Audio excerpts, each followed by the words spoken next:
Digital marketing నేర్చుకుని AI tools వాడుతూ డబ్బులు సంపాదించాలనుకుంటున్నారా? ఈ నెంబర్కి కాల్ చేయండి.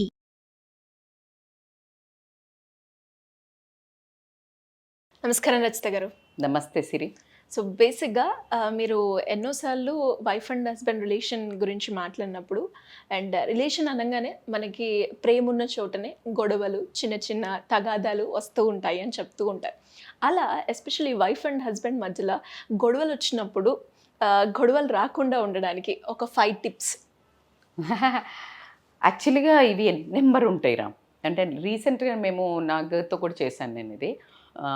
కానీ ఇంకా కొన్ని మిగిలిపోతూనే ఉంటాయి. Because everybody has their own sense. ఒకరు ఒక దానికి కూల్ అవుతారు, ఒకరు ఒకలాగా హ్యాండిల్ అవుతారు, ఒక్కొక్కరు ఒక దానికి హర్ట్ అవుతారు. సో యాజ్ యూ సెట్, బంధం ఏదైనా కానివో చాలా రోజులు ట్రావెల్ చేస్తున్నప్పుడు డిఫరెన్స్ ఆఫ్ ఒపీనియన్స్ వస్తూ ఉంటాయి. ఆ డిఫరెన్స్ ఆఫ్ ఒపీనియన్స్ వీళ్ళిద్దరి మధ్యలో రావచ్చు, లేకపోతే బయట కోపము బయట ఫ్రస్ట్రేషన్ కూడా మన అనుకున్న వాళ్ళ మీద మనం తీర్చడానికి ట్రై చేస్తాము. లెటర్స్ ఎజ్యూమ్ ఒక చిన్న పిల్లోడికి కూడా తెలుసు మన పరాయి చూడండి. ఇప్పుడు ఒక పార్క్లో ఆడుకుంటున్నాడు వాడు, ఆల్రెడీ వాళ్ళ అమ్మో ఎవరో ఉంటారు అక్కడ, వేరే అబ్బాయి వాళ్ళ అమ్మ. సో గొడవ పడతాడు వాడు, అక్కడ ఏదో అవుతుంది కానీ అక్కడ వచ్చి వాళ్ళ అమ్మ మీద అరవడు. Even though he's a kid, he knows they are not belong to my family. అవును, he will run and come వచ్చి అమ్మ మీద గొడవ పెట్టుకుంటాడు. అవును. అలాగే ఎవరైనా బెదిరిస్తుంటే కూడా అమ్మని కొట్టు అమ్మని కొంగు పట్టుకుంటూ ఇక్కడ చూపిస్తూ ఉంటారు. అది same with even both the genders. Though వీళ్ళు ఇంత అరుపు ఏదైతే ఈ భార్య మీద భర్త మీద భార్య గయ్య అరుచుకుంటారో, ఇదే అరుపు ఎవడైనా సతాయించే వాళ్ళ మీద అరుస్తే అసలు అక్కడ కేల్కతం. అవును, అక్కడేమో నోరు రాదు, పెకలదు. ఇక్కడ వచ్చేసి వీరప్రతాపాలు చూస్తుంటారు ఇద్దరు కూడా. పిచ్చుక మీద బ్రహ్మాస్త్రం. ఈవెన్ భర్త మీద అనవసరంగా అరిచినా అది రాంగే, భర్త భార్య మీద అరిచినా రాంగ్ అని కూడా నేను చెప్పను. ఎందుకంటే మన అనే హక్కు ఒక బంధంతో కూడినది. తర్వాత కనెక్షన్ మనోళ్లే కదా అని చెప్పేసి వచ్చి అలా గొడవ పెట్టుకోవడం. ఆ కోపంలో గొడవలు అయినప్పుడు it's a very dangerous thing. ఎప్పుడైతే కోపం అనే యాంకర్ మేనేజ్మెంట్ మీద కోర్సెస్, తన కోపమే తన శత్రువు అనుకుని మనం ఎన్నో వినడం జరుగుతుంది. పరశురాముడు కథ నుంచి తీసుకుంటే పరశురాముడిది కూడా is like a very angry young man. So అట్లా చూపించిన, అంటే కోపము ఎక్కడ ఆయుధం అవుతుంది మంచిగా, ఎప్పుడు తనను వినాశనం చేస్తుంది అనేది తెలిసి గనక ఉంటే కోపం is a like weapon.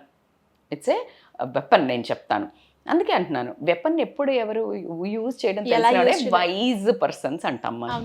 So భార్యాభర్తల బంధము అసలు పరాయి మనుషులనే మనము అట్లా అరవద్దు, వేరే వాళ్ళ మీద గొడవ పెట్టుకోవద్దు అని చెప్తున్నట్టు, నువ్వు జీవితాంతం కలిసి ఉండే ఇంత అద్భుతమైన ఆదరణమైన నాజూకైన ప్రేమైన, నీకు మంచి చెడు లేచిన దగ్గర నుంచి పడుకునే దాకా ఒక్కరికి లేనిది ఒక్కరు గడవకూడనిది సిచ్యుయేషన్ ఉండే అనుబంధమైన దాంట్లో ఈ నోరు అనేది, చెయ్యి అనేది రెండు మనుషులను ఎంతో దూరం చేయడం జరుగుతుంది.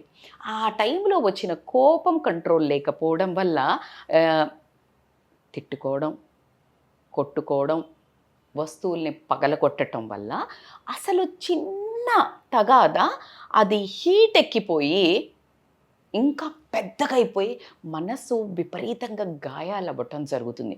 శరీరానికి అయ్యే గాయాలైనా మానిపోతాయేమో కానీ మాటలతో కానీ, ఇలాంటి చేతలు ఒక భర్త కానీ భార్యను కానీ ఇట్లాంటి చేసుకోవటాలు ఇట్లాంటి వాళ్ళ ఏమవుతుందంటే మనస్సు ఎక్కువ దెబ్బతిని కాపురాలు కూలిపోవడము, మేబీ విడిపోవడం వేరు, కూలిపోవడం వేరు. అర్థమవుతుందా? సో ఈ యాంగిల్లో రావడం జరుగుతుంది. బేసికల్గా దాంట్లో మనం ఒక 3-4 టిప్స్ తీసుకుంటే ఏంటంటే, ఫస్ట్ ఏంటంటే కొట్టుకోవడం చేయకూడదు. అసలు ఎవడిచ్చాడు రైట్ ఒకరి మీద ఒకరు చేయడానికి? 80% పురుషాధిక్యత మనకు ఒక మేల్ డామినేటెడ్ సొసైటీ. యాజ్ భర్త కొట్టొచ్చు అనే అధికారము తల్లో అత్తో, కూతురు తల్లి అంటే ఆ భార్య తల్లి అయినా, ఈ అబ్బాయి తల్లి అయినా, అక్క చెల్లెళ్ళైనా ఆమోదించడం అనేది ఒక దౌర్భాగ్యమైన సిచ్యుయేషన్. సో అలా ఆమోదించేసరికి నాకు ఒక పవర్ ఉంది అనే ఉద్దేశంతో ఓ మాట కోపం వస్తే చెయ్యెత్తుతాడే అంటాడు. అలా ఎలా ఎత్తుతాడు? అవునా కాదా? డూ యూ అవును. Agree with that? Yes. So that is ఈ మధ్య నేను చాగంటి గారిది ఏదో వింటున్నప్పుడు కూడా చూశాను. ఆ భార్యను కొట్టేవాడు లిటరల్లీ పశువుతో సమానము అని చెప్పాడు ఆయన. సో అదైతే ఖచ్చితంగా ఒప్పుకుంటాను. మేడం భార్యలు కూడా కొడుతున్నారు మేడం అని అంటే నేను వాళ్ళకు కూడా సేమ్ చెప్తాను. Domestic violence is from both sides. కాకపోతే ఫిజిక్ ఏదైతే ఉంటుందో జనరల్గా జెంట్స్కి సహకరిస్తుంది కాబట్టికే మనము ఆ దెబ్బలు వీళ్ళకి ఒకటి శారీరకంగా చాలా దెబ్బ తగులుతాయి. రెండోది ఆ కొట్టినప్పుడు వచ్చే మాటలు ఉంటాయి కదా, అవి తూటల్లాగా పనిచేస్తాయి. ఇంకా ఒకరికొకరు వాళ్ళ తల్లిదండ్రులను అనుకోవడం జరుగుతుంది. మీరు గమనిస్తే మీ అయ్య ఇట్లాంటోడు, మీ అమ్మ ఇట్లాంటోడు, మీ అక్క ఇట్లాంటిది, మీ చెల్లి ఇట్లాంటిది, మీ అన్నగాడు ఇట్లాంటోడు, మీ తమ్ముడు ఇట్లాంటోడు, మీ తమ్ముడు పుట్టు పూర్వోత్తరాలు చదువుతాడు. అసలు ఈ గొడవకి వాళ్ళు ఎక్కడో టైం పాస్ చేసేటోళ్ళకు ఏమన్నా సంబంధం ఉందా? తలా తోక లేకుండా మాట్లాడేటోళ్ళకి అసలు ఏమైనా కామన్ సెన్స్ ఉందా? సో ఫస్ట్ ఏంటంటే ఆ వేరే వాళ్ళని తిట్టుకోవడం అనేది, ఇంకొకటి వస్తువులు ఇసిరేయడం అనేది కూడా ఒకటి it is not a good culture. Because మీ పిల్లలు కూడా అది నేర్చుకోవడం జరుగుతుంది. సెకండ్ వచ్చేసి నువ్వు అంత కష్టపడి సంపాదించిన డబ్బు both the ways it is like ways loss కదా. ఎన్నో రకంగా శారీరకంగా, మానసికంగా, మానిటరీ ఆర్థికంగా దెబ్బతినడం అనేది నీ కోపానికి మరి వాటితో కథమా కేల్ కథమా ఇద్దరికి కాదు. తెల్లారు లేస్తే మళ్ళా రాసుకు పూసుకొని తిరగాల్సిందే, పాయచప్ చేయాల్సిందో, ఏందో అనాల్సిందే, ఏమండో అనాల్సిందే. అంత గాయం చేసుకోవాల్సిన అవసరమా అనేది ఆలోచించుకోవాల్సింది. ఎంత కోపమైనా తారాస్థాయిదైనా కూడా ఆ కొట్టుకోవడం తిట్టుకోవడాన్ని కరెక్షన్ ఓపిక ప్రాక్టీస్ చేయండి. సెకండ్ వచ్చేసి రాసుకోవడం. ఈ కోపం రాగానే ఈ మాట్లాడు అని ఇంకొకరు గమ్మునున్నా కూడా కొంతమంది రెచ్చగొట్లి గొడవలకు దిగుతుంటారు.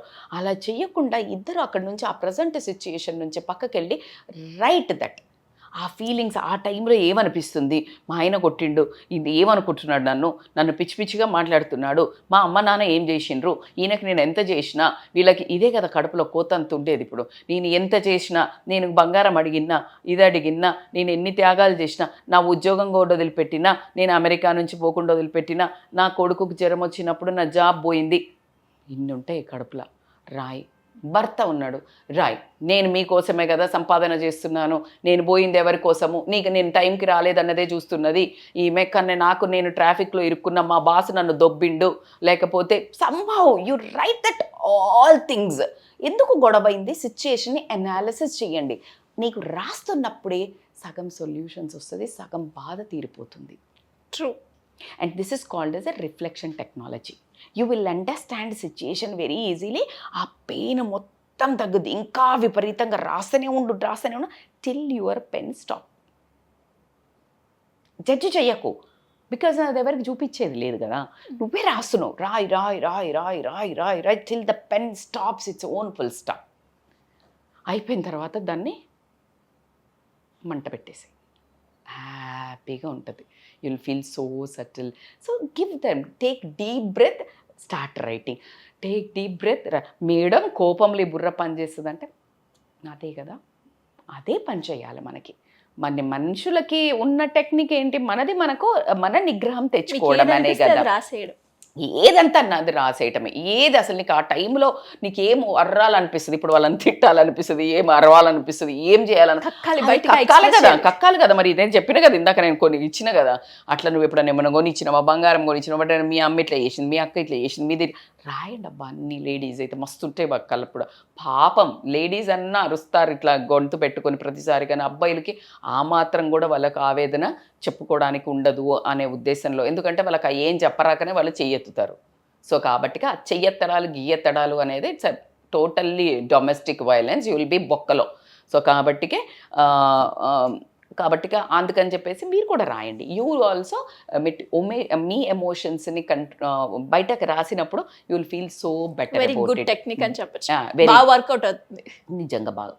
ఇంకొక the best technique, sweet technique ఏంటంటే ఇష్టమైన వాటిని రాయండి. అంటే ఎప్పుడైతే ఇప్పుడు కోపం రాసినాం కదా, కోపం రాసినాక కొంచెం చల్లబడుతుంది, అప్పుడు ఆపోజిట్ పర్సన్తో నువ్వు చేసిన ఇష్టమైన పని, ఇష్టమైన టూర్కి వెళ్ళింది, లేకపోతే భర్త అయితే భార్యకి ఏదైనా నగ్గ తెచ్చిందో, లేకపోతే ఒక దగ్గర ఇంప్రెసివ్గా మాట్లాడిందో, భర్త అయితే భార్య ఏదైనా మంచి ఫుడ్ చేసి పెట్టిందో, ఎక్కడికన్నా పోయిందో, వీళ్ళు ఒక బెస్ట్ డేనో నైటో దాట్ గుర్తు తెచ్చుకోండి.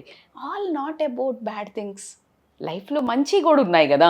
ఇప్పుడు నీకు బ్యాడ్దే ఎందుకు, మంచి థింగ్స్ ఎందుకు లేదు? వాళ్ళ అమ్మ నాన్నని తిట్టావు, కానీ వాళ్ళ అమ్మ నాన్న నిన్ను ఎప్పుడో మంచిగా చూసుకున్నప్పుడు, నీకు పెళ్ళైనప్పుడు పోయినప్పుడు మంచిగా మటన్ చికెన్ పచ్చి పులుసు గిచ్చి పులుసు పెట్టకుండా పెట్టిన అవన్నీ మంచి కూడా ఉన్నాయి కదా. So compare that which is giving you happiness. Obviously best things when you think about good things, మంచి వాటి గురించి ఆలోచించినప్పుడే నీకు అంత హార్మోన్స్ మంచి రిలీజ్ అవుతున్నప్పుడు వై దిస్ నెగటివ్ యార్, రైట్? Yes, right. సో నువ్వేం చేస్తున్నావు అంటే వీటిని తలుచుకోకు, like try to diminish them, make sense and try to highlight the best one, ఇష్టమైనవి, హ్యాపీయర్స్ వన్. నీ కొడుకు, అప్పుడు నీకు మంచిగా నీ కూతురు నీ కొడుకు ఇష్టమన్నాడు, వాళ్ళతో పిలిచి ఆడుకో, చడాక్. ఇంకా అంతకంటే అద్భుతమైన మంత్రం అయితే ఏముండదు పిల్లలతో ఆడితే. సో మేక్ ష్యూర్ అట్లా ఆడుతున్నప్పుడే ఏవో కొంచెం కాఫీ తీసుకురా, అయిపోయింది. Just you make sure that like you change divert the topic. So ఇట్లాంటివి ఆమె కూడా ఒకవేళ ఆమె తప్పు అనుకుని ఆయనను హర్ట్ చేసినట్టుంటే కనుక ఒక మంచి కోడి వేసి ఏమైనా చికెన్ బిర్యానీ వేసి, ఒకవేళ వెజ్ అయితే పన్నీర్ కర్రీ అట్లాంటివి చేసేసి మంచిగా మంచి ఫుడ్ చేసేసి, ఇది వాళ్ళు అట్లా చేసినప్పుడు ఇంకొక బెస్ట్ పాయింట్, ఇట్లా ఎవరైనా రియలైజ్ అయ్యి వాళ్ళ మిస్టేక్ ఉంది అని they want to come forward to step one, step వచ్చినప్పుడు the other person try to get easy, మళ్ళా నక్రే షురూ మత్కర్. నేనేమంటున్నా, ఇవాళ కాకపోయినా ప్యాచప్ గ్యారంటీ.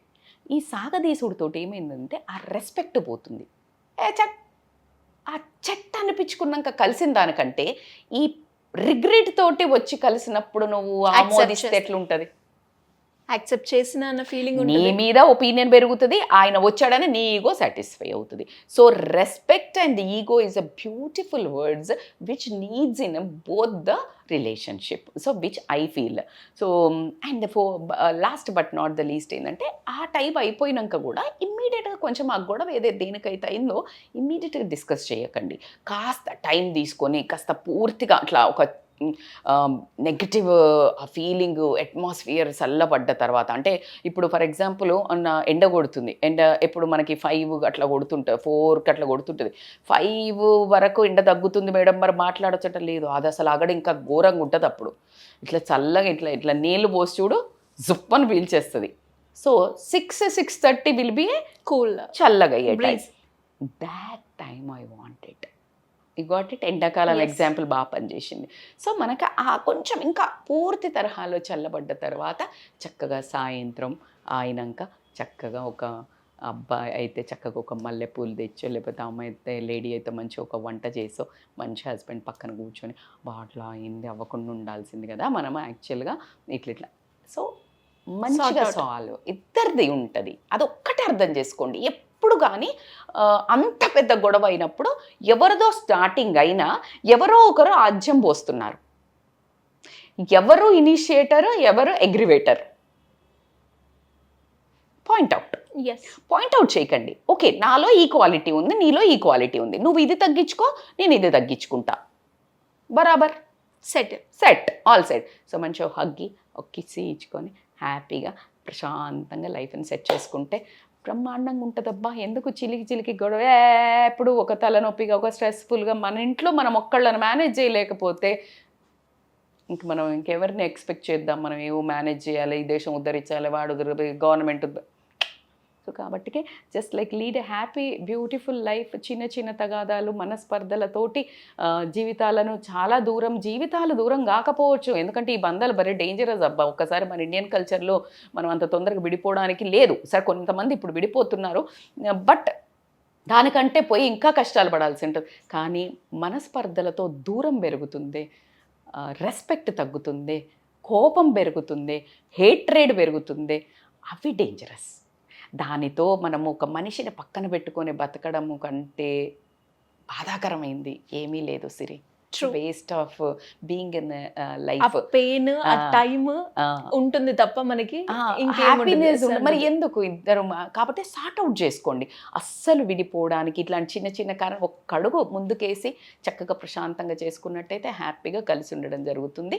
సో కాబట్టికే మీ పిల్లల్ని ఉద్దేశంలో పట్టుకొని గొడవలు ఎక్కువ పెట్టుకోవడం వల్ల వాళ్ళకు కూడా ఇంపాక్ట్ ఎక్కువగా ఉంటుంది. కాబట్టికే వాళ్ళకి ఇష్టం ఉన్నది వాళ్ళు తీసుకుంటారు. కాబట్టికే మన కంట్రోల్ చాలా, యాంగర్ కంట్రోల్, బిహేవియర్ కంట్రోల్, ఇవన్నీ చాలా ఇంపార్టెంట్. గ్రేట్ రచిత గారు, నిజంగా మీరు చెప్తుంటే లైక్ చాలా మంచిగా అనిపించింది. అండ్ దాంతోపాటు ఈ టెక్నిక్స్ మాత్రం మీరు చెప్తుంటే అది ఖచ్చితంగా వర్కౌట్ అవుతుంది అని అనిపిస్తుంది. చూసే వాళ్ళు కూడా ఈ టెక్నిక్ కనుక వర్కౌట్ అయిందో లేదో కింద అయితే కమెంట్ చేస్తే. Siri, I would love to tell her name, I forgot. నిన్న మేము అక్కడ వెళ్ళాం కదా, తెలుగు రోమాన్స్ యాడ్కి వెళ్ళాం కదా, ఒక లేడీ టక్మన్ వచ్చేసి వెనక నుంచి like she said like hi ma'am, ఎవరు అని నేను చూసే. Then she said like she said like doctor. తను వచ్చి మ్యామ్ నేను మీకు ఇట్లా పెద్ద ఫ్యాన్ని, I take it as a big word, అంత వద్దు, కానీ నేను మీ వీడియోస్ ఫాలో అవుతాను, నేను మా ఆయన ఫైట్ చేసుకుంటాము, మీ వీడియోస్లో వచ్చిన టిప్స్ చూసి మేము కరెక్షన్ చేసుకుంటాము అని మన నాగును ఉషా ఉన్నారు అక్కడ, వాళ్ళ ముందు చెప్పడం జరిగింది. I felt like this. నేను చాలా వీడియోస్లో చెప్తాను, మనం ఈ టాపిక్స్ చేస్తున్నప్పుడు ఒక్కరు చేంజ్ అయినా అట్లా కొంతమంది పెడుతుంటారు, అట్లా అంటే విడిపోమంటారా, మీరు చెప్పిందిరా కరెక్టే బాస్, ఇంకొకరికి కరెక్ట్ కావచ్చు. ఇట్స్ లైక్ 80% యావరేజ్ తీసుకొని మనం మాట్లాడుతున్నాం. కాబట్టి చాలామంది కనెక్ట్ అయ్యి ఈ చిన్న ఏదైతే అవి పెడుతున్నారో I'm really thankful to everyone. And ఈ చిన్నవి కూడా ఫాలో అయ్యి మంచి కమెంట్స్ పెట్టండి. డెఫినెట్గా ఒక వీడియో ఎండ్ చేసే ముందు ఒక క్వశ్చన్ అడగాలనుకుంటున్నాను with your permission Rachita garu. And ఆబ్వియస్గా మీకు కూడా ఆ రిలేషన్లో చిన్న చిన్న గొడవలు అయితే వస్తూ ఉంటాయి, కాబట్టి మీరు ఎలా సార్ట్ అవుట్ చేస్తూ ఉంటారు? ఎక్కువగా మీరు చెప్పిన టెక్నిక్స్లో మీరు ఎక్కువగా వాడే టెక్నిక్ ఏంటి? నేను సైలెంట్ అంటే బేసికల్గా అంటే లైక్ ఏజ్ పరంగా మారుతూ ఉంటుంది Siri. When I was so young, if it was like 25, నాకు 19లో మ్యారేజ్ అయింది. 20కి అదంతా కొంచెం అర్థమయ్యే జీవితము, హర్ట్ అవ్వడం స్టార్టింగ్ ఎట్లా హర్ట్ అవ్వడం, ఎందుకు ఎవరు అంటున్నారు, ఎందుకంటే మన ఇంట్లో అన్నారు కదా, ఏంటి వీళ్ళు ఎందుకు అంటున్నారు, మా అంటే లైక్ మా మదర్ సైడ్ లైక్ చాలా తక్కువ ఇట్లా అనడం. సో ఎందుకు అంటున్నారు first like questioning, nobody like ఇంతవరకు అట్లా అనలే కదా. సో హర్ట్, చాలా పెయిన్, తర్వాత ఏడవడం, అంటే అనలేక. ఆ మేడమేనా ఇప్పుడు ఇంత డైనామిక్గా మాట్లాడుతున్నాడు, ఆ ఏజ్ ఏంటండి, ఎక్స్పీరియన్స్ అండి, అందుకే బాగా చెప్పగలుగుతున్నాము అలా. అండ్ ఓవర్ ద 30+లో to change somebody, to change ఎదుటి పర్సన్ని మాట్లాడేది అదే like as you said like మనం కూడా నాట్ రెస్పాండ్, రియాక్ట్ అవ్వడం. ఓవర్ ఒక 4-5 years మళ్ళీ లైక్ చేంజెస్ చూడండి. దాని తర్వాత I opted from past 10 years అని చెప్తాను నేను. జస్ట్ మోస్ట్లీ మా ఇంట్లో వాళ్ళు ఇప్పుడు చూస్తే అంటారు, అంటే నేను చిన్న పర్సనాలిటీ అంటారు జనరల్గా, పొట్టిది అంటే లైక్ ఇట్లా మాట్లాడుతుంది అని అంటారు. అందుకని కళ్ళు చాలు అంటే ఒక చూపు చూస్తే చాలు మా అమ్మ అని పిల్లలు అనడం జరుగుతుంది. సో హస్బెండ్ వాళ్ళు కూడా అట్లనే అంటారు. So I just keep quiet, very much keep quiet. ఎందుకంటే ఇంత జర్నీ చేసిన తర్వాత అసలు ఒకరిదొకరికి అర్థమైపోవాలి. సో ఆ క్వైట్ ఉన్నప్పుడే అప్పుడే that silence speaks so many things. True. You are hurt, you are emotionally hurt ఏంటి అనేది. సో ఇంకా ఈ టైంలో మనము ఆర్గ్యూ చేసి కరెక్షన్ చేసేది ఏమి ఉండదు. Somehow it happened. సో కాబట్టి I just make sure that I correct. 30లో ఉన్నప్పుడు నేను this reflection technology I use to write, that I helped a lot. అదొకటి. ఇంకా అంటే నేను యాజ్ ఐ సెడ్ లైక్ ఆ టైంలో నుంచి అయితే పాస్ అయిపోవడం అయితే చేస్తాను.